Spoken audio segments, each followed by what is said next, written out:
సింగరేణి ఎన్నికల కౌంటింగ్ కొనసాగుతుంది. దాదాపు 90% మంది కార్మికులు తమ ఓటు హక్కును వినియోగించుకున్నారు. మొత్తం 13 యూనియన్లు పోటీపడ్డ ఏఐటీయూసీ, ఐఎన్టీయూసీ మధ్య హోరాహోరీగా పోరు నడిచినట్లు తెలుస్తోంది. పెరిగిన ఓటింగ్ శాతం తమకే అనుకూలమని రెండు యూనియన్లు చెబుతున్నాయి. బ్యాలెట్ బాక్సులను సెంటర్లకు తరలించి కౌంటింగ్ చేస్తున్నారు. ఇక అర్ధరాత్రి వరకు ఫలితాలు వెలువడే అవకాశాలు ఉన్నట్లుగా తెలుస్తోంది.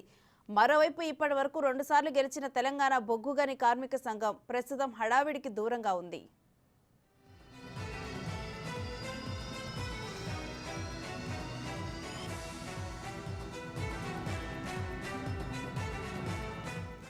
భద్రాద్రి కొత్తగూడెం జిల్లా సింగరేణి వ్యాప్తంగా జరిగిన ఎన్నికలలో భాగంగా 37,026 ఓట్లు పోలయ్యాయి.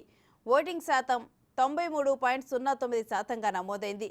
ఉమ్మడి ఖమ్మం జిల్లా వ్యాప్తంగా చూస్తే కొత్తగూడెం కార్పొరేట్లో 1191 ఓట్లకు గాను 1124 ఓట్లు పోలయ్యాయి.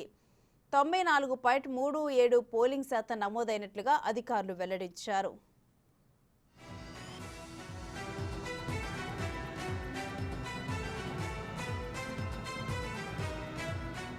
కొత్తగూడెం ఏరియాలో 2,331 ఓట్లకు గాను 2,176 ఓట్లు నమోదయ్యాయి.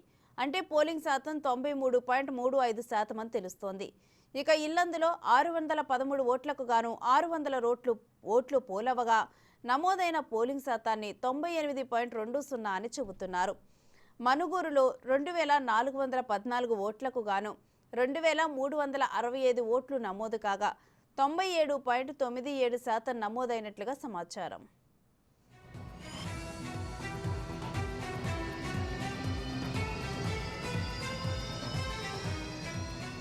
భూపాలపల్లిలో బూత్ నెంబర్ 3 మినహా మిగతా చోట్ల ప్రశాంతంగా సాగింది. 5,310 మంది ఓటర్లకు గాను 5,123 మంది ఓట్లు హక్కును వినియోగించుకున్నారు.